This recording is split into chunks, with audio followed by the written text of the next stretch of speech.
Hello, good evening, sir. Rajeswaran, sir, good evening, sir. Shall we start the session, sir?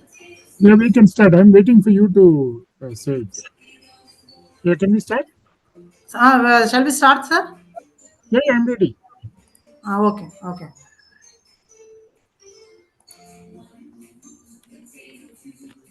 Good evening to all.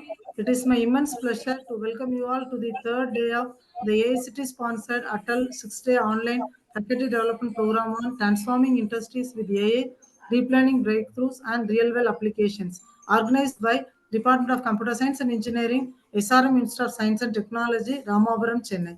It is my distinct honor to introduce our esteemed resource person for the day 3, session 5 of this faculty development program. We are delighted to welcome Dr. V. Rajeswaran, Senior Director of AI Futures and Head of the AI Center of Excellence at Capgemini, Chennai, Tamil Nadu. Dr. V. Rajeswaran did his master degree in computer engineering from Texas and A&M University in the year 1994 and completed his executive MBA program from Indian Institute of Management, Calcutta, and obtained his PhD in computer science from Chennai Mathematical Institute. Dr. Ajeshwaran began his career as an associate project manager at DSQ Software from 1997 to 1999. He later joined Cognizant as a solution architect in the year 2001. During his 17-year tenure at HCL Technologies, he established the data science practice, delivered numerous projects for top-tier clients, and mentored aspiring data scientists, playing a pivotal role in building and advancing the practice. Dr. V. Rajeswaran currently serves as the Senior Director of AI Futures and Head of the AI Center of Excellence at Capgemini in Chennai. In this role, he oversees the development and deployment of diverse AI solutions across areas such as computer vision, document processing, ETL automation, test automation, and cloud mitigation.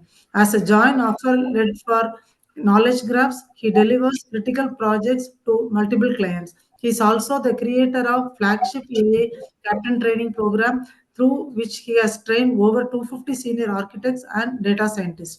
A leader in NLP-related offerings, he has developed numerous NLP solutions, and he is an expert in deep generative models. Among his notable contributions are the consolidation and development of flagship solutions like A2B, Document AI, Code to Knowledge, and WIFAR. Additionally, he is a published author with multiple articles and publication to his credit. Dr. V. Rajeswaran is currently serving as advisor for the online degree program IITM BS in Data Science and Application Development in IIT Madras. Over 26 plus years of experience in IT with a blend of deep technical skills, profound understanding of AI, and proven marketing credential. He is a generative AI portfolio board member. Dr. Rajeshwaran leads a team of over 200 data scientists delivering mission critical AI solutions across various sectors globally. Dr. Rajeshwaran is well versed in complete life cycle of AI projects, delivering projects for multiple customers. Specific skills in business acquisition and development of strategic solutions. He is a winner of multiple awards in Capgemini, including Innovative Solutions Award, Mentoring Award, CTO Award for Innovation A2B. He is a lead trainer and content creator for AA Captain with an average rating of 4.75 for 10 sessions conducted. His extensive experience in and leadership in AA make him a valuable resource for insights into the integration of AA in modern industrial practices. Kindly join me in extending a warm welcome to Dr. Rajeshwaran to our faculty development program and invite him to share his insights and inspire us with his words. Welcome you, sir. Thank you. Yeah, thank you for the introduction. Okay. So, yeah, can I share my screen and we'll start? Yes, sir. Okay. Screen share is disabled. Can you enable it for me? Yes, sir. Now it is enabled, sir. No. Okay. No. Okay. You can see my screen?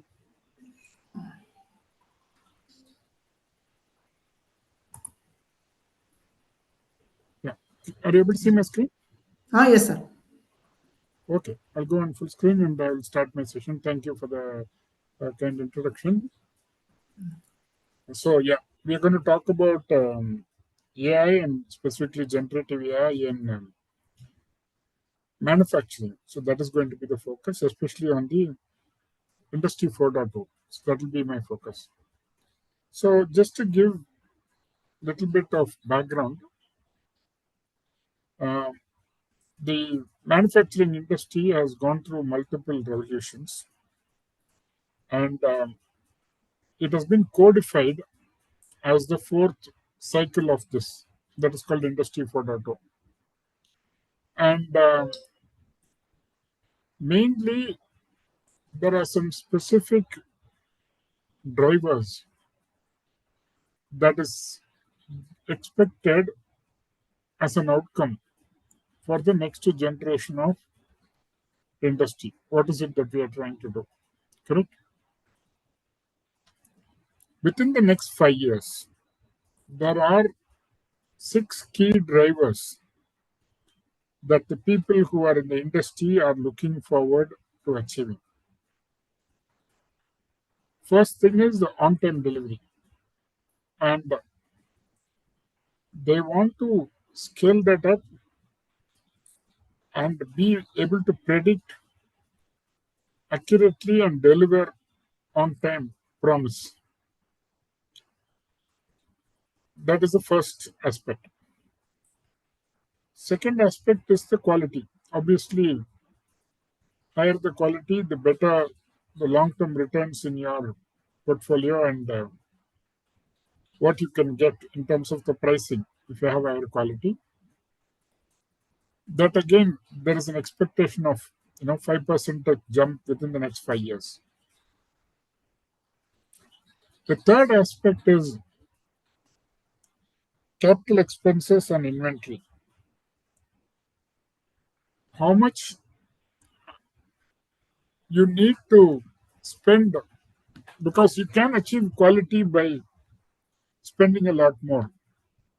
But the idea here is, can we not do that? Like, can I have some smarter way of controlling quality and improving productivity without having to spend more? That's the point, the non-linear thing. And that is again expected at about 4% improvement. So for the same amount of money, you can get 4% more returns within the next 5 years. 4% may not sound like much, but when you start adding up all this, it will be a significant improvement that you're going to get. The fourth aspect is the materials and logistics in terms of the cost for transportation. That is because of smarter routing. Like if you have, say, for example, Google Maps, you should be able to route your supply in a much smarter way by using AI and technology. So things like that. Can I get just-in-time inventory so that I don't have to have cost in loading up the thing?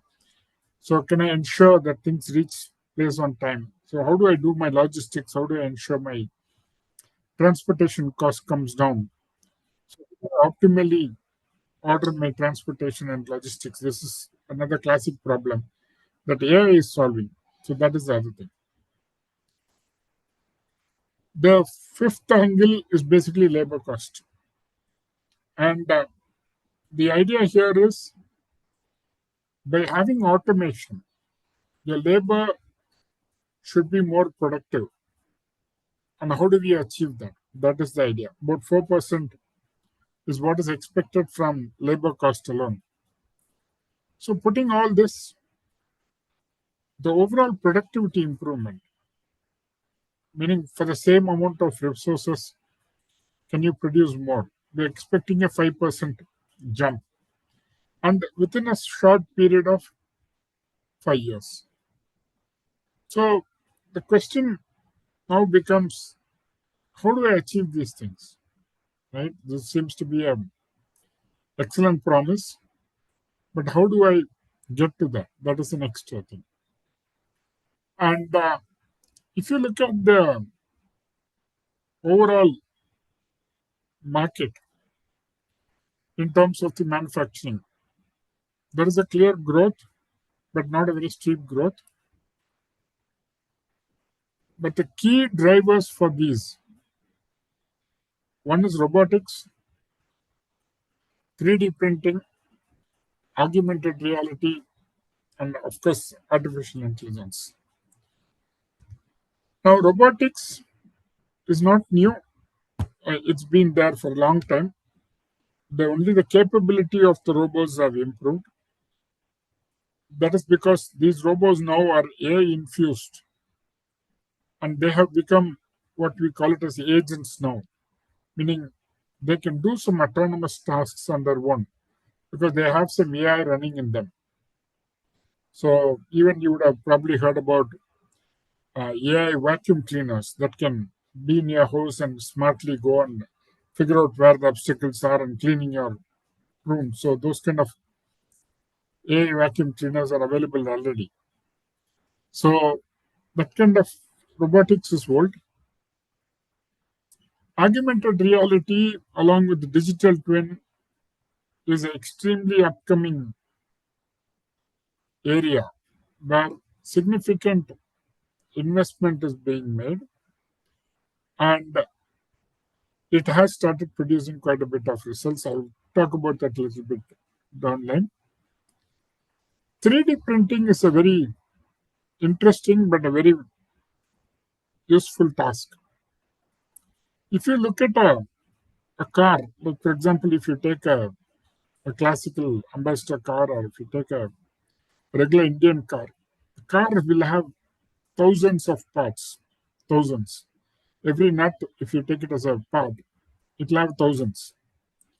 And it's very complicated mechanism where you have to know which screw will go where, which nut will go where, which wire goes where, things like that.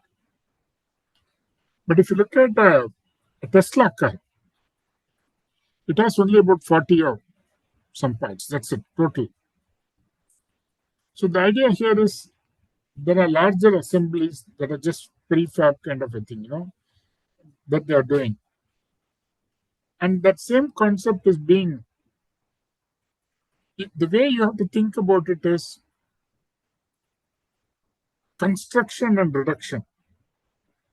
When we build something, we assemble multiple things into, let's say you are building um, a statue from clay. So you'll take a lot of clay, you will then mold it in the way you want, and then you start chipping away, or you start putting these things together till you get that. That is one way of building it. The other way of building it is you can take a square block and then start chipping away everything you don't need. So building from small parts to big and building from a whole block to small are two different approaches. Historically, we never looked at the other approach where you take a block and you chip away whatever you don't need. The only place where you can see that is building a statue, where you take a block and you chip away. Robotic printing is something like that, 3D printing. The idea here is you can get a sophisticated proof of concepts by having this 3D printers that will print complicated. They're just like printers, but they print parts, and you can do testing and things like that by just doing some design in your computer, and then you can print it.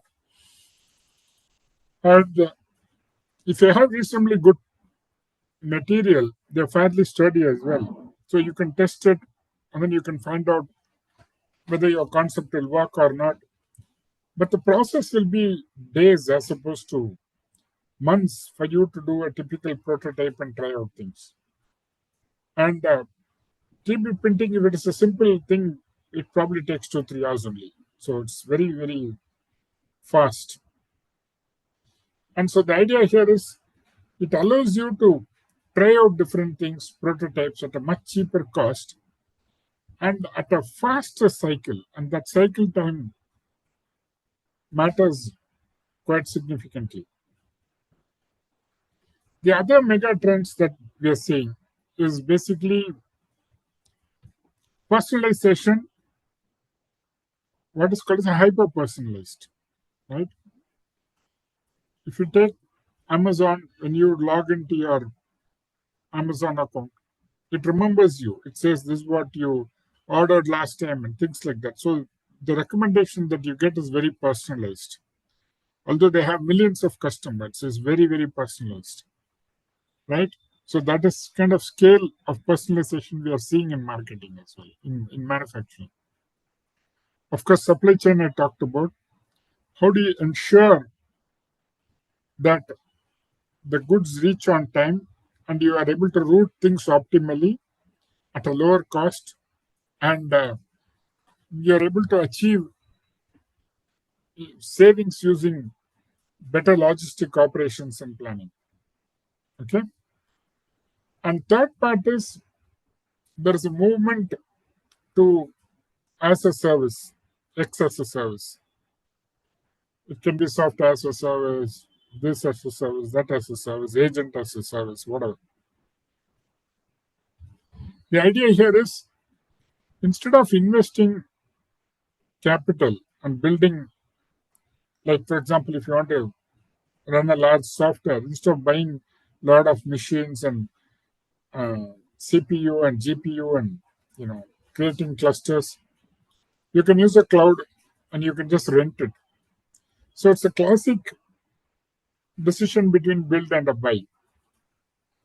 So instead of buying, if you just use it as a rental, then you don't have to sink in so much cost in your capital. Your capital is saved. And as you scale, you can scale along with that as well. So that's the main advantage. And of course, intelligent manufacturing is the other part that we will talk about quite a bit in terms of what is that. Now, how are you going to get here? There are different angles that you need to look into. So it's not just about one aspect. The idea is to transform the whole industry as a whole, and industry as a whole, management, analytics, data, connectivity, and of course, all the main enablers that you're looking at. And you're starting with some key concepts, ensuring that what you do is repeatable, right? Because whatever you do, if you're not able to repeat, it's a problem. It has to be transparent for multiple reasons. One, if something is not working, so that you can go and fix it. If it's a black box, you won't be able to. And the other aspect is it has to be auditable, meaning if a regulator comes and asks what you're doing, how you're doing, you should be able to explain. So the transparency will build trust in the employees. So the transparency is very important, right? Third one is it has to be optimized, meaning that's where you're going to get these savings because it's optimal. If you have optimal route, you're going to get maximum savings. And final part is can you automate it? That's where the automation comes, and automation is what gives you the productivity improvement that we talked about earlier. And these parameters with these objectives for each of these cells, for example, if you take data, how do you make it repeatable? So you have to have a partial or complete data governance process. And that governance process makes it repeatable so that it's audited and it's clear. Transparency is where there is a unified data model and everybody is clear what is there and what data goes where, which element belongs to what. So that is available for everybody. And thus, of course, there's a governance for that as well.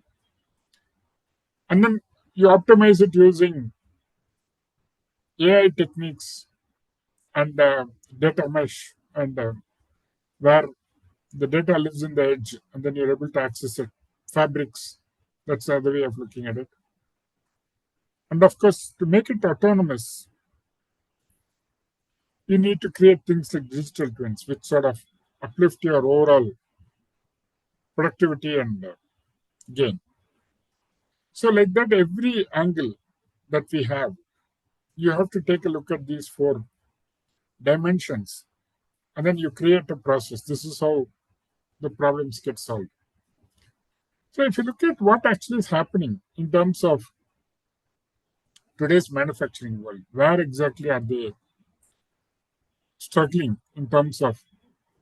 So, you can divide this into what's happening internally and what's happening externally.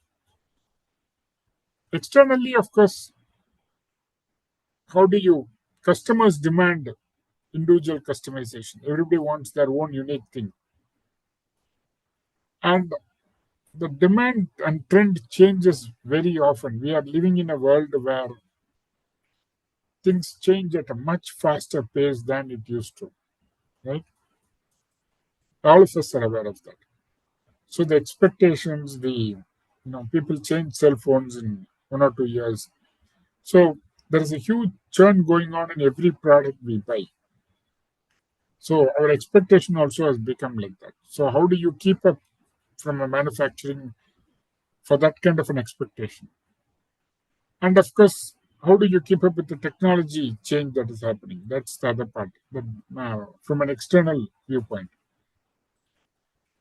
Internally, there are multiple pressures as well. When you want to integrate, it's non-trivial because these systems are complex and they've been there forever. You can't just throw away something quickly. So integrating, getting the data, understanding the data element, a simple date can mean anything, right? It can be purchase date, procurement date, payment date, anything. Date can be anything.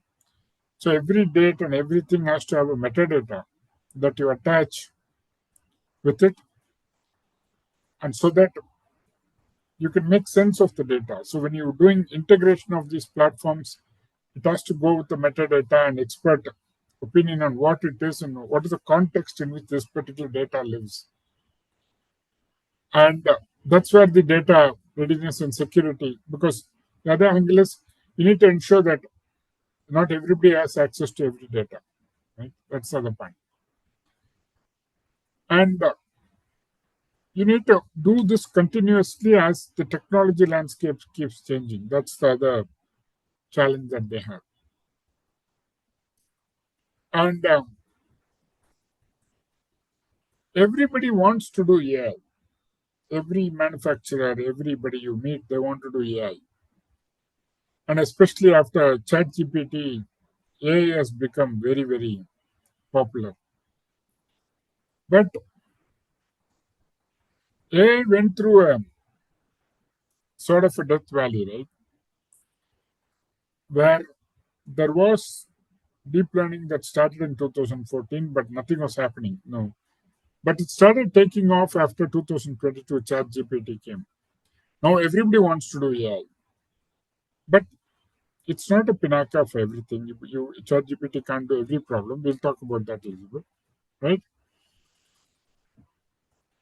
But when you're looking at what are the kind of things that you need to solve at the outset, from a external as well as internal, okay? You want to be agile, but you want to have a long-term vision. So even the agility is doing something fast, but the direction should be there. There should be a strategic vision and singular direction that you have. And for that, you need to have workers who are engaged as well as empowered to take decisions that take you towards that strategic vision. That is important, right?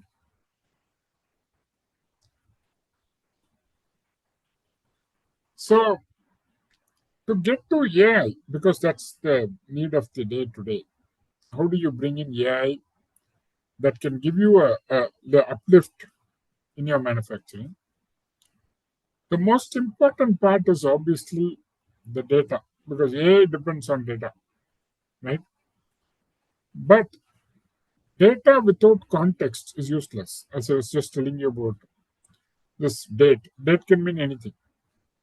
So you need a context of the data, for which you need metadata, or typically we create something like knowledge graphs, where you put some semantics on top of the data, and then you can start using AI to get there. And typically, what happens is you have multiple products within your ecosystem. If you have manufacturing, you have internal products as well as external products that you're selling. You need to have them connected in some way. That's what's called as a connected product. How do you do that connection? And the digital twin comes where you don't have to actually simulate the full product by itself, but you can do the same. Instead of manufacturing it end to end, you can do a digital twin manufacturing, try it out and see how it will work, so that the cost of doing it is much cheaper. If it is successful, then you actually go and build it. That's the idea about the digital twin, right? So you bring that into your manufacturing operation. Okay. And the main idea here is the data that you're collecting from each of these systems. You have a lot of these systems, and then a lot of these systems today have IoT and sensors and things like that. And that data will be in digital. You're going to store it in some digital format. But the data is about the physical system. So you need to know which system is this data for and what is the context of it. So the convergence of digital and physical, right? You keep that, and then you go about building your AI on top of it. That's the key idea. Okay. In terms of the high level potential, what are the? I'll give you some actual case studies as well, but I'll walk you through some typical use cases that we have implemented in multiple customers. First thing, it starts with the planning, right? Demand and inventory control planning and process optimization using optimization solutions. Today, we also have genetic algorithms that can do optimization. They do very well, right? So, how do you do that? Improve your yield, improve your throughput, all those things are on the planning side. From an operations management side, okay, tracking your supply chain, right, which is the management of the operations.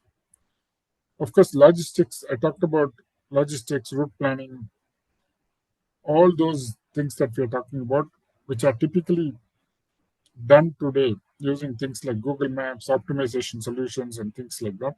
How do you find optimal route, cheap routes, all those things? Of course, automation, intelligent automation, ensure that the process is repeatable, defects are low, so that you have less returns. I'll talk about predictive maintenance in the case study as well, but it's one of the very important use cases because you should prevention, just like your health as well. Prevention is better than cure. If you can prevent a machine from going down, then it saves a significant amount of money and time and cost and schedules and whatnot. So how do you prevent and identify problems in machinery before they happen, right? We do master health checkup. The idea is to see if there's any problem, you can prevent it. To identify, same way, you have these IoTs that are every day collecting data, and they're like everyday master health checkups. So using that data, can you predict what problems will happen so that you can go fix the issues even before they happen? Okay.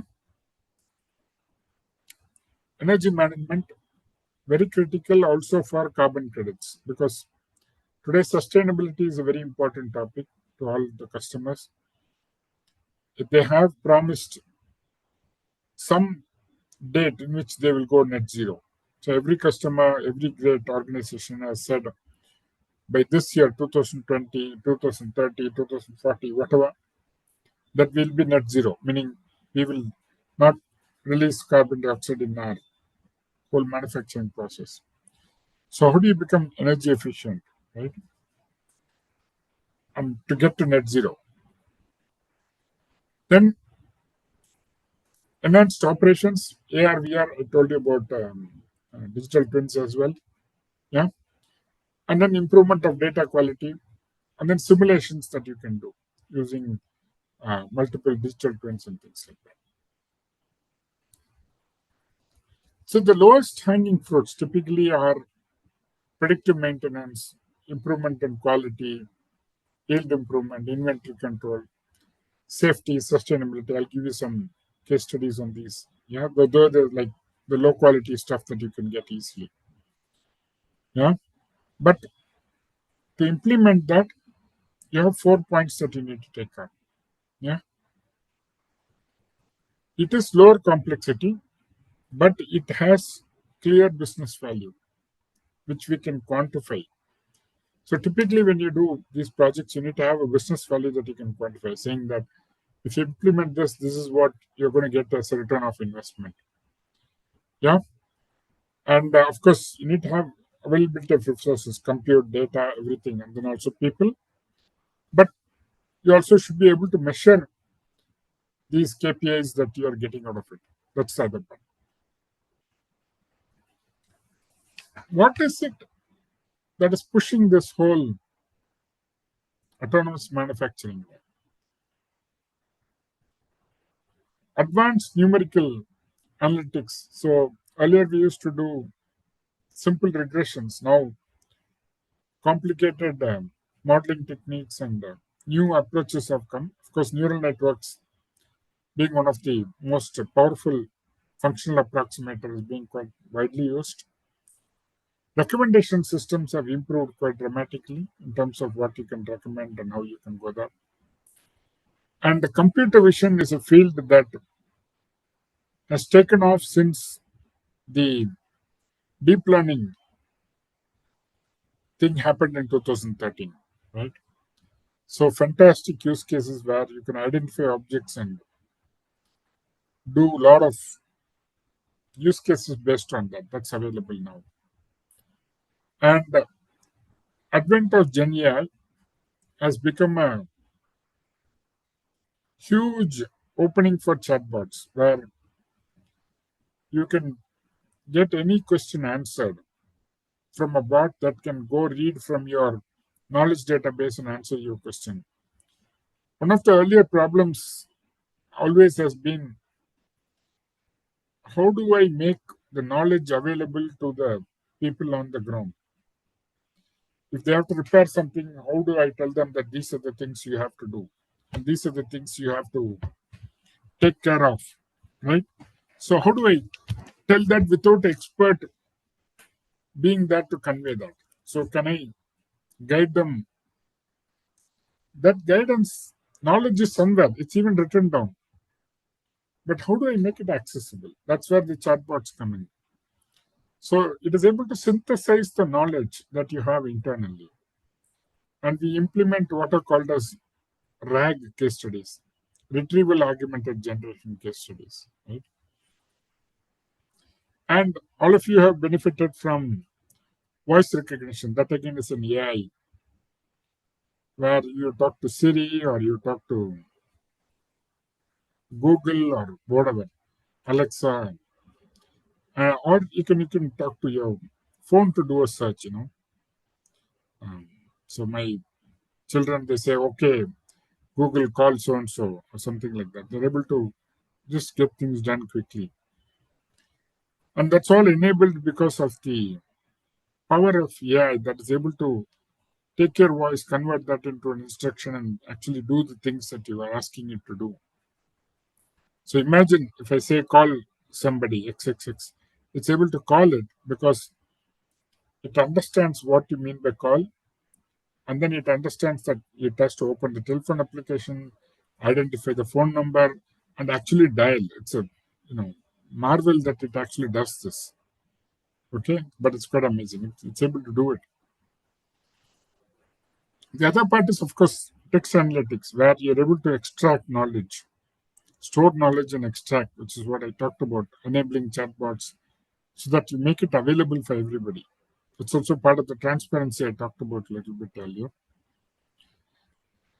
And the process automation is very significant because even simple things like invoices that go into companies, it can be millions of invoices. So can you automate it instead of having somebody look at it, type it out? It's very cumbersome and very slow. So can you digitize it and automate it? That's where the intelligent character recognition, ICR, OCR comes in. But now, of course, with Gen AI models, the way it's trained and way it approaches these problems are quite different, but it's very, very powerful. And of course, edge analytics is becoming a big field because of the IoT prevalence. And you want to do the analytics in the edge instead of going central every time, right? That's very important for speed of decisioning as well as empowerment that we talked about a little bit earlier. From an overall vendor point of view, these are the typical software vendors: Microsoft, AWS, Google, SAP, who are all playing in these different AI area that I talked about. That's sort of what's happening. And what they're trying to do mostly is what is on the right. Things like digital control tower or autonomous manufacturing or all these use cases that they're trying to enable. That's what is happening, right? Now, the generative AI has been around for a few years, but it really started taking off only after ChatGPT came out. And just a few points about ChatGPT, what it is and what it is not. It is an AI model, but it existed even before ChatGPT. But the difference between GPT-3 and ChatGPT was this was trained for user interaction, and GPT was not. It's just a model that had information, but you have to call using APIs. I've been using it for a few years now. But that's the change that happened. But mainly what it allowed you to do is interaction. So you can converse, ask any question, and get back any answer. And there is no training to be given for the user. That is very, very important. The product should be so simple. Like if I give you an iPhone, it should be so simple that you don't need a 100-page manual. If you need a 100-page manual, the whole thing is defeated. Because you will not, then it's too complex and you will not use it. Correct?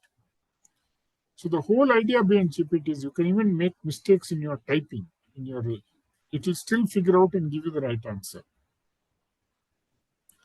So the main idea of what I'm talking about is that the simplicity of use, which required no training whatsoever.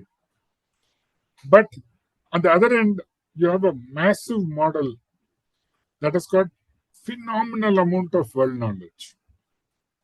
You can ask anything from biology to law to chemistry to history, anything.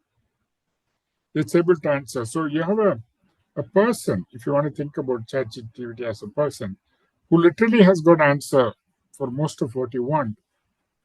And if you train it with your internal data, which is what I talked about, RAG, retrieval augmented generation, then you can ask any question. So if I have a customer and then I've trained my customer internal data and trained it, then I can ask, like for example, I work at Capgemini, and then in Capgemini, I have an internal bot. I can ask anything. I can say, tell me my leave balance. It will tell me.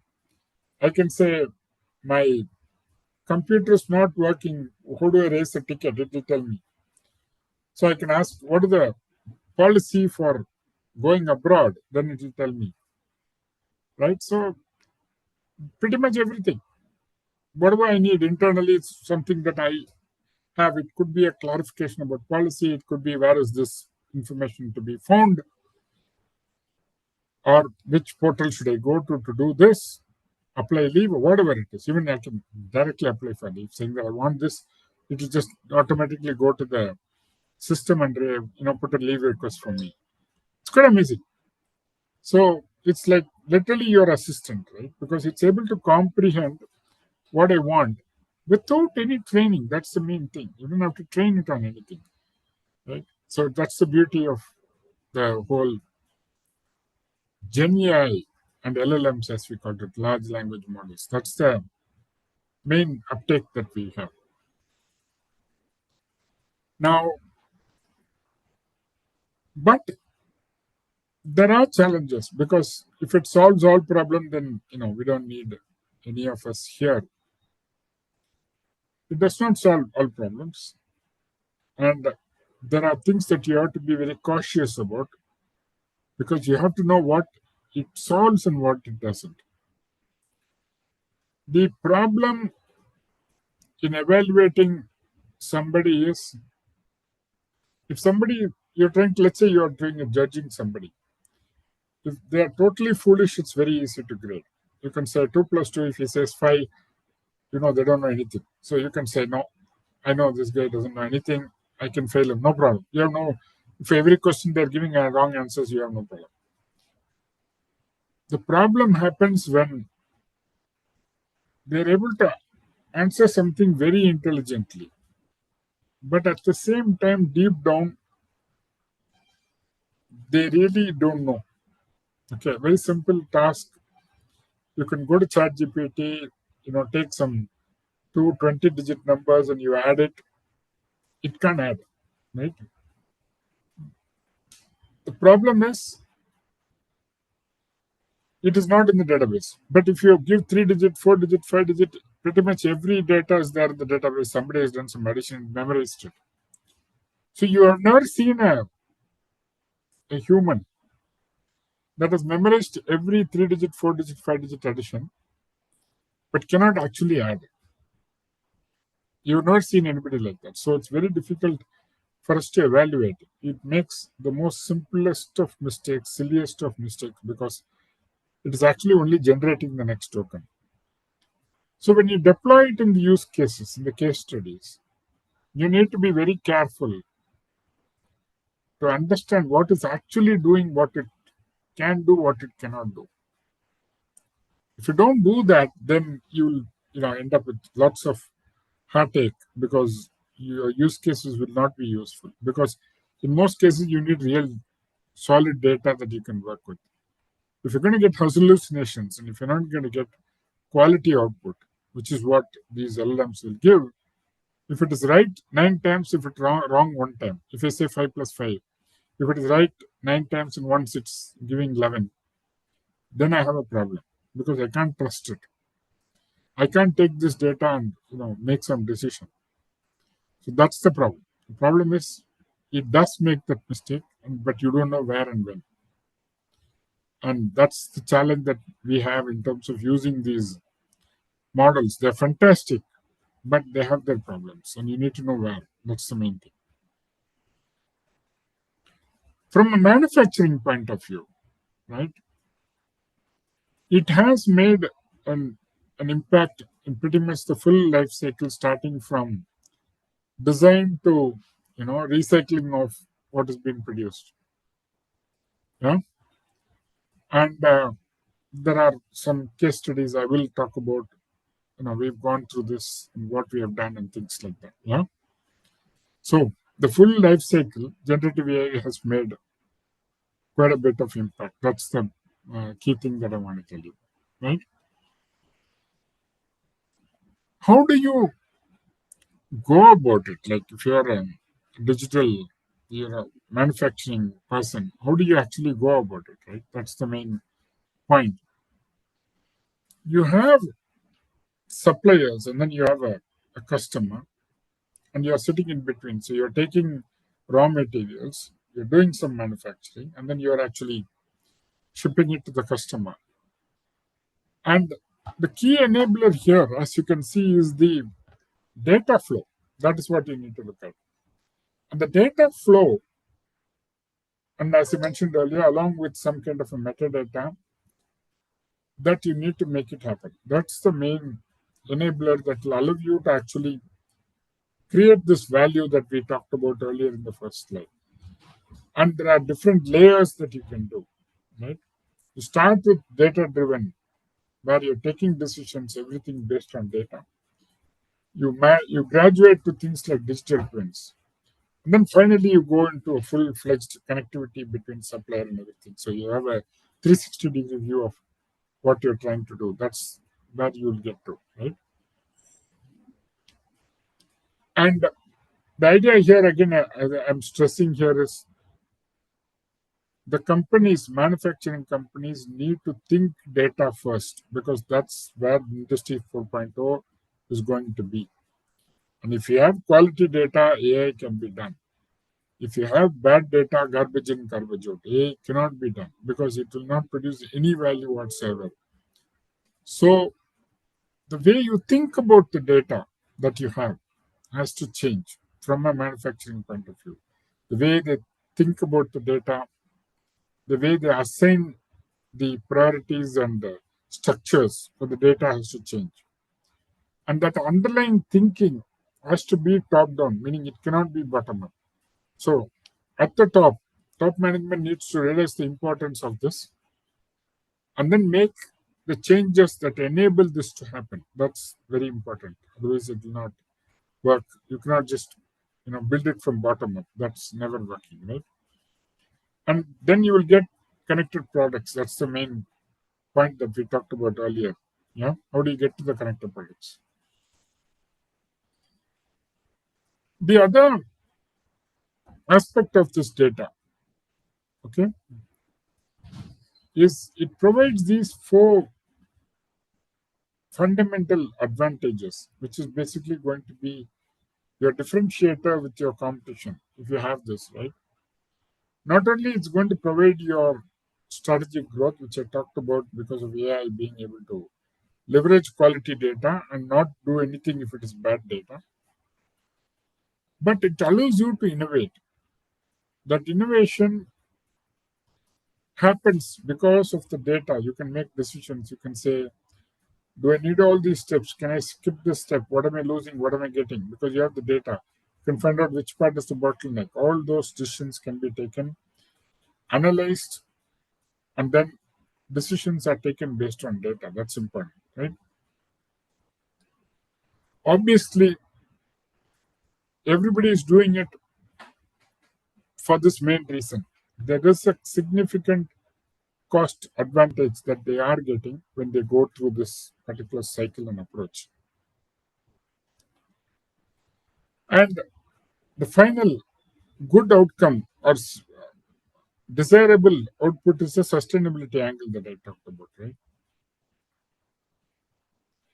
One of the pillars in sustainability out of the 13 pillars is traceability across your data, right? And this allows you to create carbon neutrality, get to your carbon targets, because you can then decide how you want to act where so that you can reduce your carbon footprint. So that's another angle that is very important to many manufacturers, to have a sustainable planet, right? All of us care about it. Now, where are they now? Okay, that's another angle that you have to look at. You have to bring, as I told you, it has to be management down, not bottom up. From a business perspective, they need to think, I need to have sustainable manufacturing and I need to get this closed loop that I talked about. That's what they need to look into. And we are not looking at connected customers, we're looking at connected workforce, right? Internal workforce that is connected. They're able to get the data that they want because the data has metadata, they understand the context. So they're able to make decisions. And to do that, underlying data layer has to be there, data-driven manufacturing. And this data has to come from all these edge systems that we talked about, from your IoTs, from your production systems, your SAPs, and all those different underlying things has to feed in. So if you look at it from 4 layers, you have an infrastructure layer. That's where machinery and the things that actually get connected are happening. And then you have to create this data layer where you're collecting the data, putting the metadata, aggregating it, cleaning it, doing all those things, transformations and everything. And then feeding into the application, which is where your AI resides, that enable the business layer on top of it to take decisions based on what is getting predicted, based on what is getting analyzed. So these are the ways in which you actually build the organization. So let's look at some good use cases in terms of what we have implemented and also what we are seeing in the industry, right? Of course, all of you would have played around with this. A lot of these manufacturing companies have systems where they need to generate code because they're writing software, they're maintaining software, and code generation is one of the things that it helps quite a bit. Okay, that's a very well-known use case. Even today, you have IDEs like um, Visual Studio. They all have plugins, Copilot, and different plugins are available that allow you to code much better. Okay, so lightweighting means when you are shipping a product, if I'm shipping some parcel to some place, I pay by the weight of the parcel. So how do you reduce the weight? Because that is a serious impact on the environment. Also, it lowers your cost. And that is one of the things that I talked about in the testing using 3D printing. How do you try it with different materials that can actually allow you to lower the weight, provide the same resilience and properties, but at the same time you get what you want, right? That's the idea. And AI is used quite a bit in product design. Different cycles of the product design depending on which product you're trying to do. The other part is you don't have actual data, but you may have some small amount of data, but you want to have a larger data to build the model. To be able to do that, you generate synthetically. And generative AI is extremely good at generating synthetic data because that's what it is, generative AI. So you just need to give a pattern, or there are models like GAN, which actually allow you to generate synthetic data. Okay, it's a very important use case. Let's say, for example, you want to build, let's say you have a patient who has 3, 4 complications. You want to generate data of same type of patients, but you don't get same, so hundreds of patients or thousands of patients. So you generate synthetic data and use that to model your AI. Okay. The other part is plant layout optimization, meaning how do you optimally lay out your plant in such a way that it minimizes the travel distance between the parts moving from one part to another, and it maximizes the productivity and the gain time in which you're able to turn around time of your factory. Knowledge mining, I told you, one of the classic cases obviously is the NLP, because ChatGPT is all about language, right? And how do you mine your data so that you can synthesize your knowledge and bring out new things, resolutions, and things like that? Of course, process monitoring is a classic supply chain. I've mentioned it a little bit earlier as well. Other things like innovative packaging, chatbots we talked about. Cyber security is another important aspect because you don't want people to hack into your systems, right? And of course, using it in robotics, that's another thing. So when you're looking at how do you go about implementing intelligent operations that is fitting to an, what will be the cycle, right?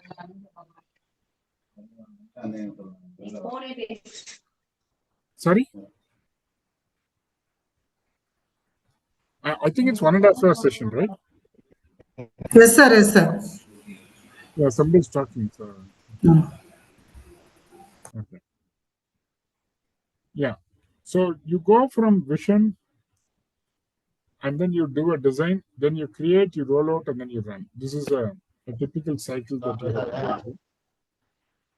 Yeah. And a typical way that you do this is you have a smart factory. The way you get to use cases is you build automation, data trust, security, connectivity, data processing, analytics, and data semantics. All this has to be built on top of what you have. Okay. And for each of this, we talked about this, you need to have a KPI in saying what will you get out of doing this. And then you track your KPIs so that you can get the advantage that you're looking at, right? From a data platform.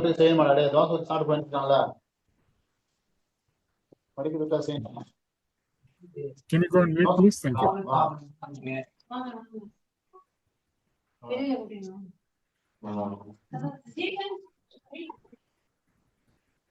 Okay. We want to get a data platform, and what does this data platform typically look like? It does these multiple layers, right? It starts from factory floor where you're extracting, transmitting the data, then you're doing ingestion, cleaning, then you're doing your machine learning, which is where then you have AI applications, and then you have your higher level people actually looking at it and taking decisions. This is a typical layer that you have. Yeah. And higher level reference architecture, because you need to have a reference in which how you do. You have these systems, your enterprise resource planning, ERP, SAP, and all that, project lifecycle management, MES, all these type of systems that you have in your management, your manufacturing thing, and then you get the data up to the next layers.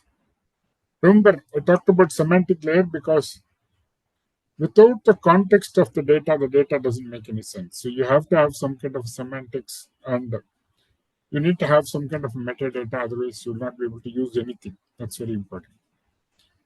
And then you go to the next layer. And this is basically the cloud part where you actually get into the cloud.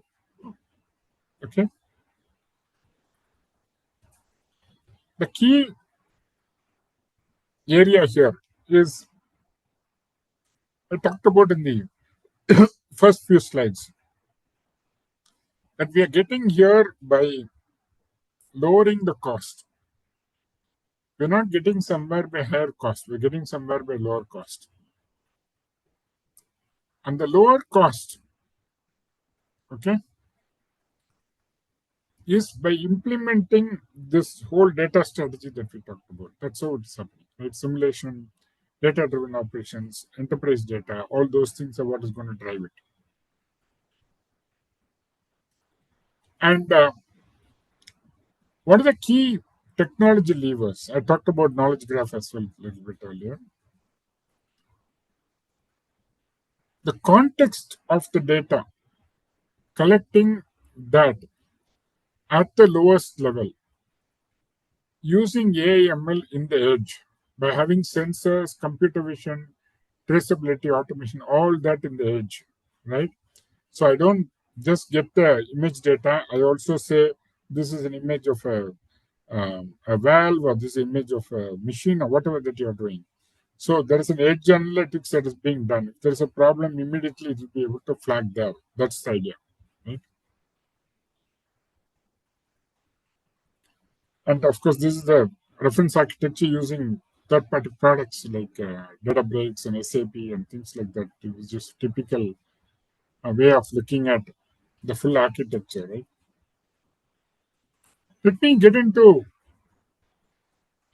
some actual case studies, right, which are very prevalent.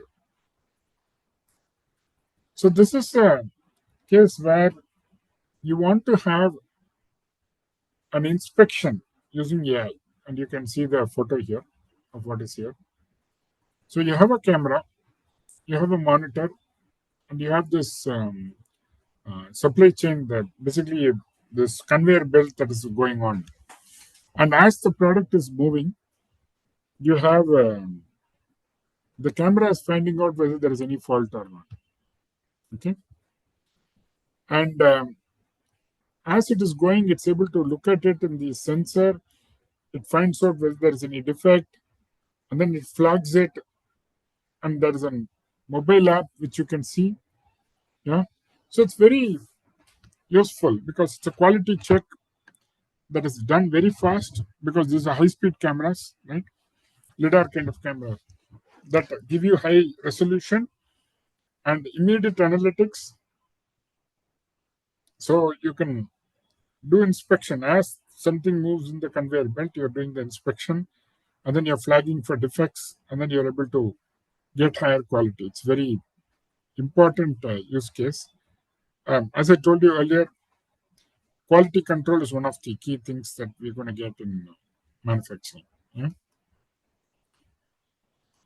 Another thing here is safety, right?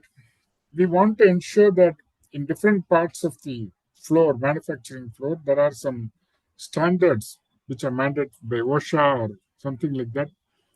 Here in this case, they have to have a helmet. If this helmet is not there, you want to be able to flag it, right?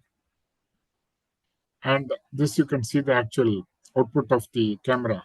It is basically saying there are a lot of people in the floor, and you can see that wherever a helmet is not there, it's flagging it. Okay, and this is another solution that we implemented where you want to ensure that the safety rules are adhered to, and if there's any exception, you want to immediately raise a alarm so that it can be fixed. That's sort of the thing. Huh? This is another very important use case, right? Where I told you one of the things is we want to get energy optimization.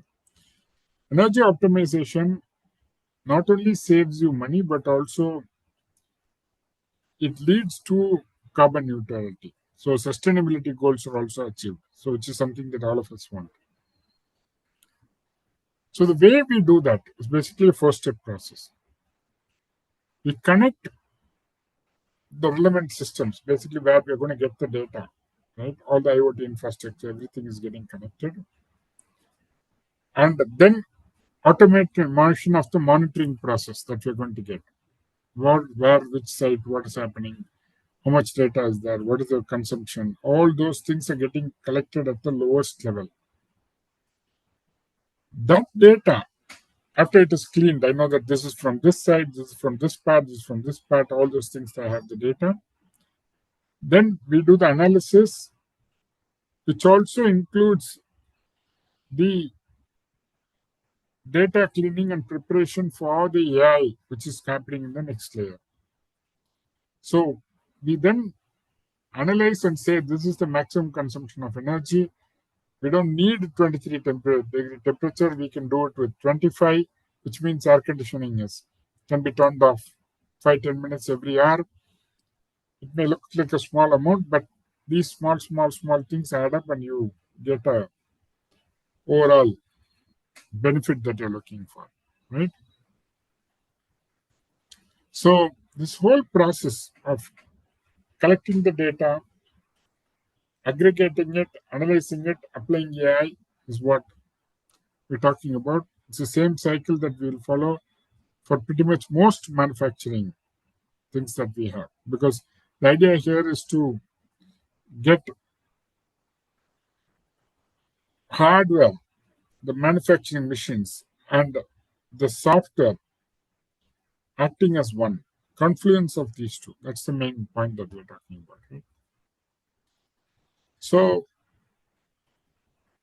given you some use cases, I've walked you through um, quite quite a few examples of what has been implemented. So I will open out for some questions, and then we will close the thing. Yeah. So any questions?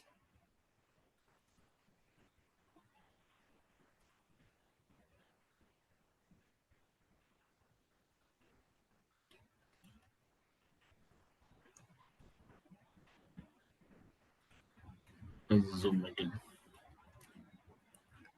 Yeah. Any questions? Dear participants, you are welcome to ask your questions to Dr. Rajeswaran sir, who is ready Yeah. to address them. Kindly ask your questions one at a time. Yeah, sure.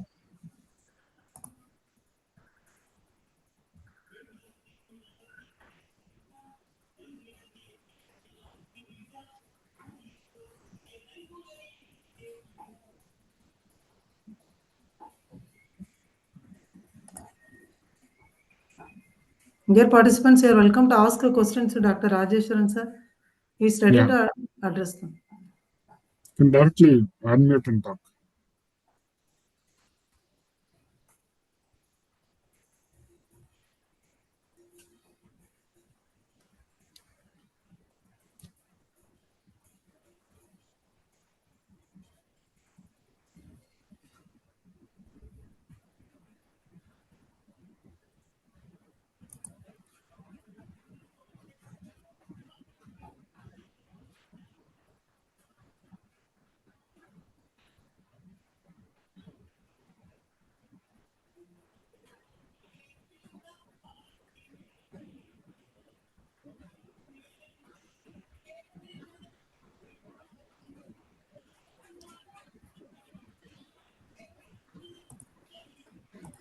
Any doubt? Any questions?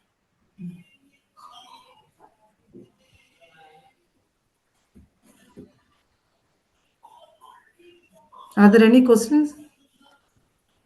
Or we'll conclude the session. Any questions from participants?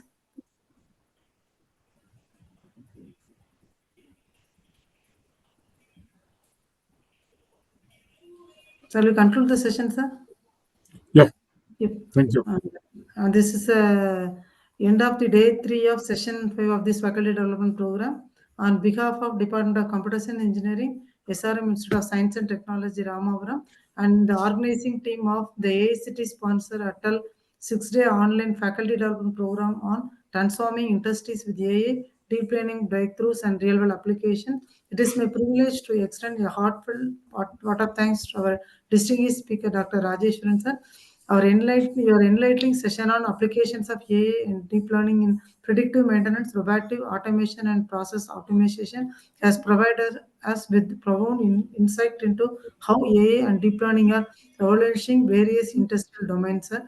The practical examples and case studies shared during your talk have greatly enhanced our understanding of these cutting-edge technologies and their real-world applications.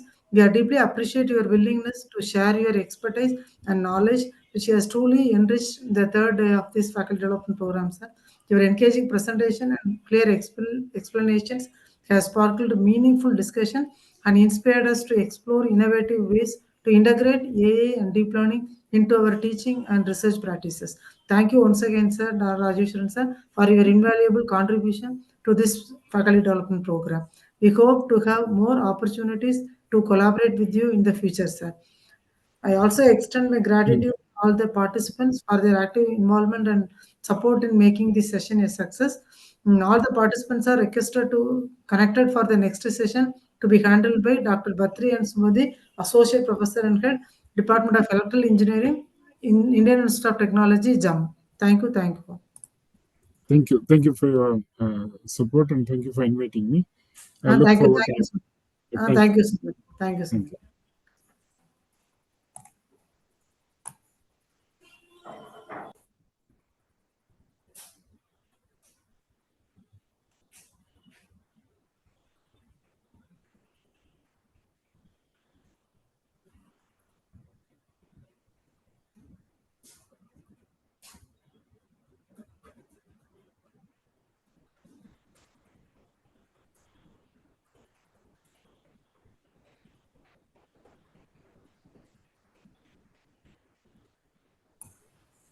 Rajeshwari sir, please make me as a host and leave the session. Okay, thank you, sir.